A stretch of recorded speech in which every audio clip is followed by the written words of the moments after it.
When you wish upon a star, makes no difference who you are. Anything your heart desires will come to you.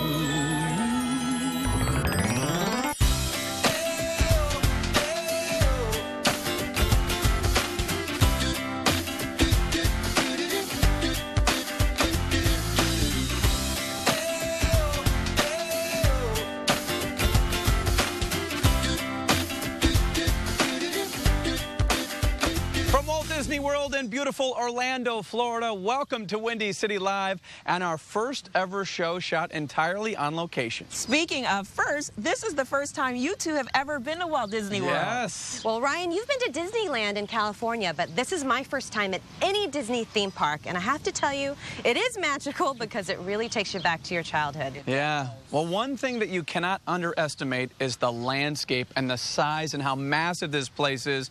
We're talking 40 square miles. It's twice the size of Manhattan. So needless to say, it's been a busy few days for all of us and for our crew. We have to show you a lot of attractions over the next hour. I'm excited to show you the safari in Disney's Animal Kingdom. Well, I'm tickled pink to show you New Fantasyland. And don't be confused, it is not the classic Fantasyland, more than double the size of the Fantasyland you may be used to. I'm also going to talk to a Chicago mom who's going to give us all the do's and don'ts. She's on a mom panel.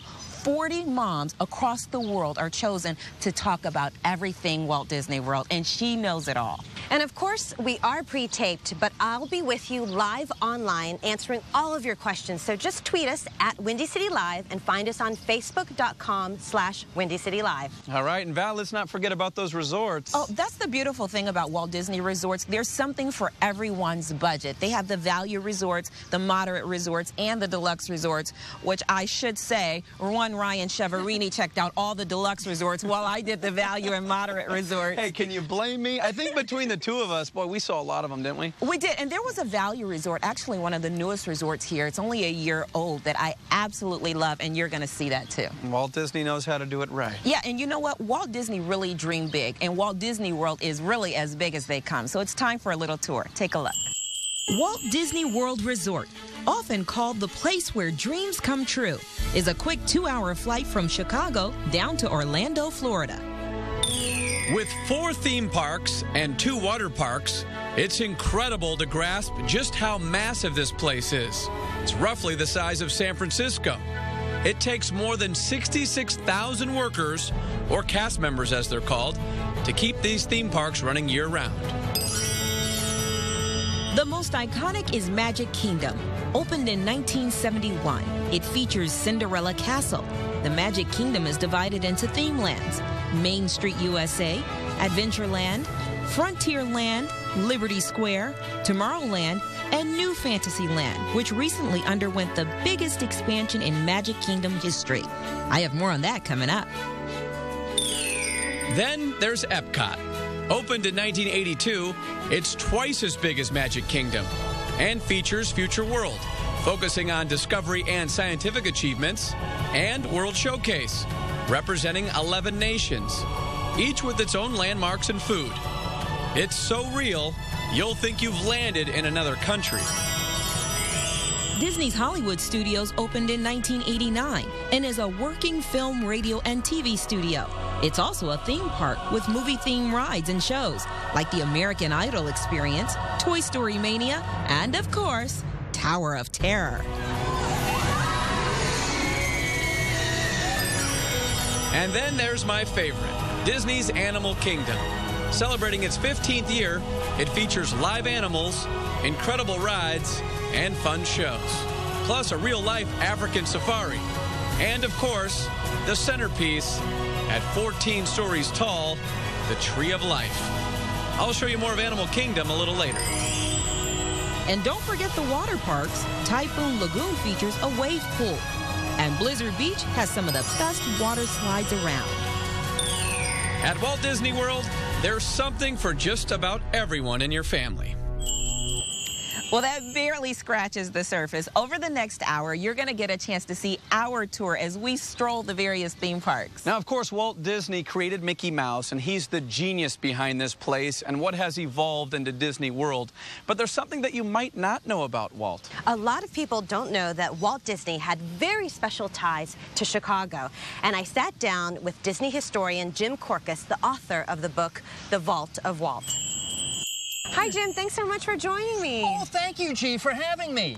Well, you know what? I think a lot of people don't think about the man behind Walt Disney. They just think about theme parks and movies. Oh, you're so right about that, because Walt was one of a kind. But Walt's the guy who created Mickey Mouse. He did the first full-length animated Technicolor feature. He created the first theme park. The service industry, for crying out loud. All those little name tags, that came from Walt Disney.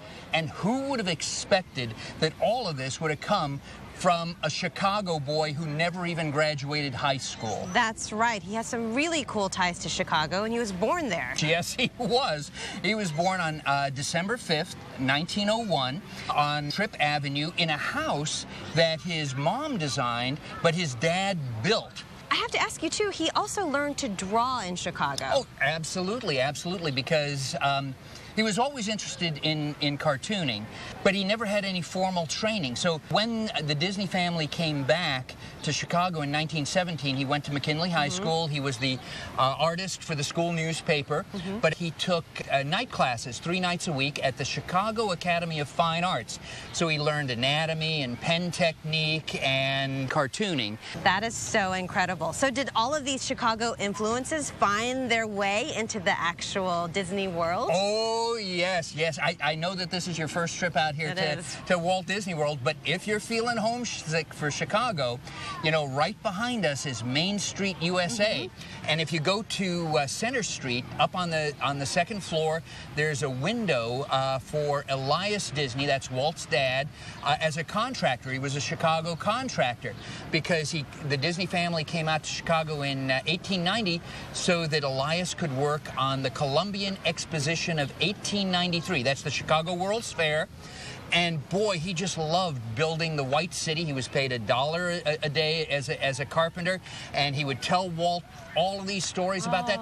And you know, so cool. A World's Fair is usually divided into 2 sections. So you have one devoted to showcasing technology of the immediate future, you know, upcoming, and then another where there's pavilions so you can interact with cultures from different countries.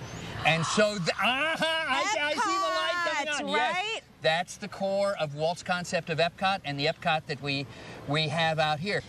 Well, I could sit here and talk to you all day about this, but if you want to learn even more about Walt Disney's life, work, and legacy in Jim's book, The Vault of Walt, just go pick it up. Thanks, Jim. You're welcome. Always cool to hear those behind-the-scenes stories. Well, we weren't the only ones excited to come to Disney World. There was one lucky Chicago family here for the very first time. They came with us as part of a contest, and let's meet our contest winner. This is Vanessa McRoyal, her daughters Aisha and Tatanika, and her grandson Joshua. Welcome, guys. Welcome. Thank you. Vanessa, I have to ask you, I heard that you have always wanted to come to Walt Disney World since it opened. Since they were building it. Has it been everything you've hoped for? It has been more so. I mean, I think you can enjoy it more as you're older. And then I saw Epcot because that's the first picture I ever saw of it when they were building it. And it was wonderful. She's been dragging us around with her. Yes, yes. We've had very late nights every night that we've been here. This is the big kid versus the 12-year-old. Yeah. Did Grandma become the most popular person in the family? Yes. Oh, there's a lot of infighting for that phantom ticket of the 5th one. Yeah, there's like, where is that 5th person? Yeah. There are more people in the family. Yeah. Joshua, did you have a great time, buddy? Yes, I did. All right. Well, Vanessa, I know that you told our producers before you leave this trip, there were a couple of people that you had to meet. Really? Mickey and Minnie, is that true? That is so true. Well, look behind you right here. Here we go.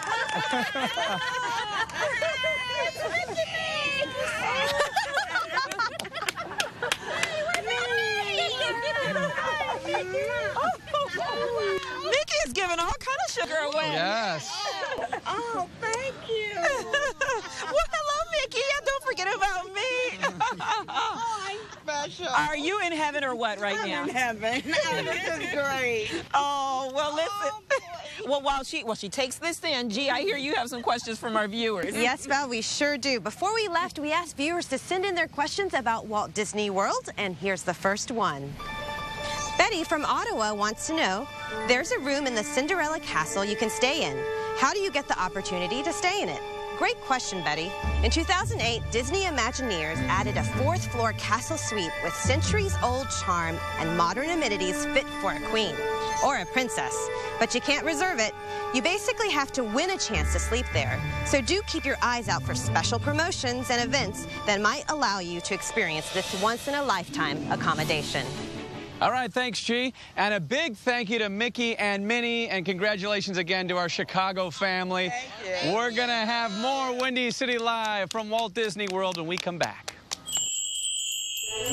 Coming up next on Windy City Live, you're going to get the grand tour of New Fantasyland, not to be confused with Classic Fantasyland. It is now more than double the size of the Fantasyland you may be used to. You called for me? Actually, I didn't, Gaston, but thanks for being here. We are outside of Gaston's Tavern, a new feature here. The most beautiful place in the world. Well, I don't know. Under the Sea, Journey of the Little Mermaid. Boring. Okay, Dumbo. Dull. Barnstoppers. Not as beautiful as me. Enchanted Tales with Belle. That's my girl. Not.